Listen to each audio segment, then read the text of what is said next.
आज करनाल की अनाज मंडी के अंदर, क्योंकि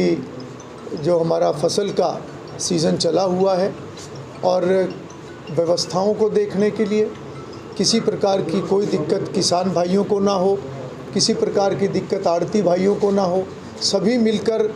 एक सामूहिक एक लक्ष्य है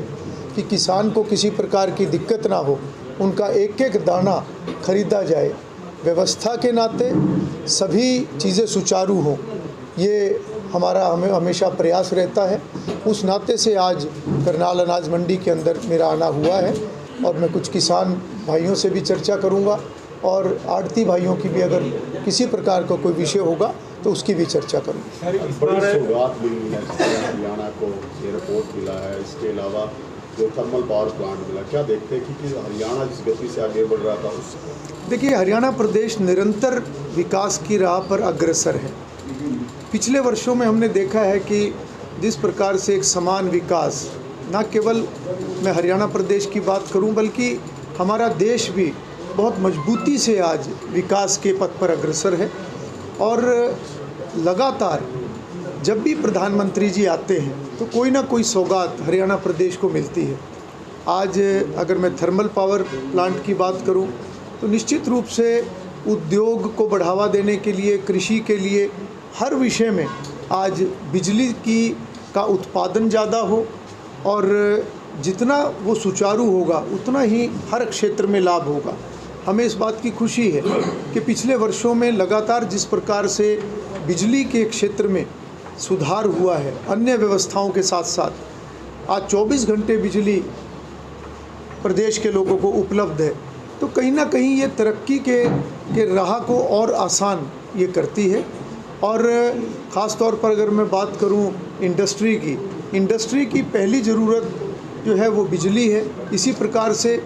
घरेलू की बात करें, कृषि की बात करें, आज कोई भी एक क्षेत्र ऐसा नहीं जहां बिजली की आवश्यकता ना हो। तो उस नाते से जो ये सुधार है और उसके अंदर और प्रोडक्शन स्टेट के अंदर बढ़े और उसके साथ साथ सोलर के विषय पे भी सरकार लगातार आगे बढ़ रही है, तो मैं समझता हूँ कि ये परियोजना आज बहुत ही महत्वपूर्ण है। इसी प्रकार से जो एक हिसार के अंदर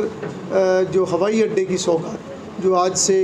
जो उड़ान वहाँ से शुरू हुई है, ये भी निश्चित रूप से हमारे हरियाणा प्रदेश को बहुत आगे बढ़ाने वाला एक प्रोजेक्ट रहेगा, क्योंकि इसमें न केवल हरियाणा का वो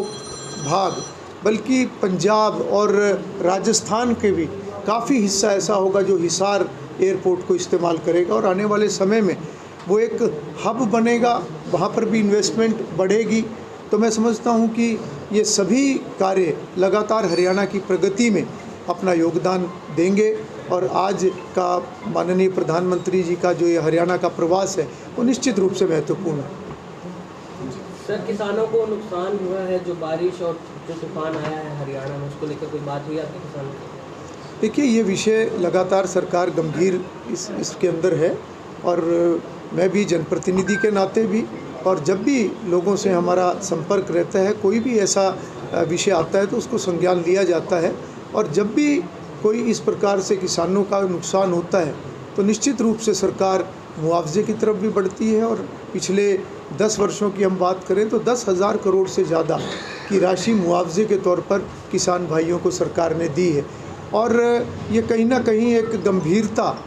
सरकार की भी दर्शाती है और ये एक जिम्मेवारी भी सरकार की होती है, तो हर चीज़ का जो है वो संज्ञान लिया जाता है। कई मंडियों का आपने दौरा किया है, क्या कुछ स्थिति है फिलहाल तक इस बार कि किसान की फसल को लेकर कैसे जो प्रबंध किए गए थे, कहाँ तक मुकम्मल और कहाँ तक सस्ता नजर आए? देखिए, कुल मिला के व्यवस्थाएँ सुचारू हैं, फिर भी जब पीक सीज़न होता है या कोई भी सीज़न होता है उसमें कोई ना कोई विषय आता रहता है, परंतु ये भी सही है कि कोई भी विषय आए, चाहे वो लिफ्टिंग की बात है, चाहे वो पेमेंट में, आज अब तो पेमेंट बिल्कुल समय पे पेमेंट के लिए सरकार जो है बड़ी गंभीरता से कार्य करती है, तो कोई भी विषय आता है तो उसको साथ के साथ दुरुस्त किया जाता है। अधिकारी भी उस नाते से सजग हैं और सरकार के पास भी किसी प्रकार की कोई बात जाती है तो सरकार तुरंत निर्णय लेती है। हमसे जुड़े रहने के लिए हमारे YouTube चैनल को सब्सक्राइब करें और नई वीडियो की नोटिफिकेशन के लिए बेल आइकॉन को दबाएं। अगर आप ये वीडियो Facebook पर देख रहे हैं तो लाइक जरूर करें और ज्यादा से ज्यादा शेयर करें। धन्यवाद।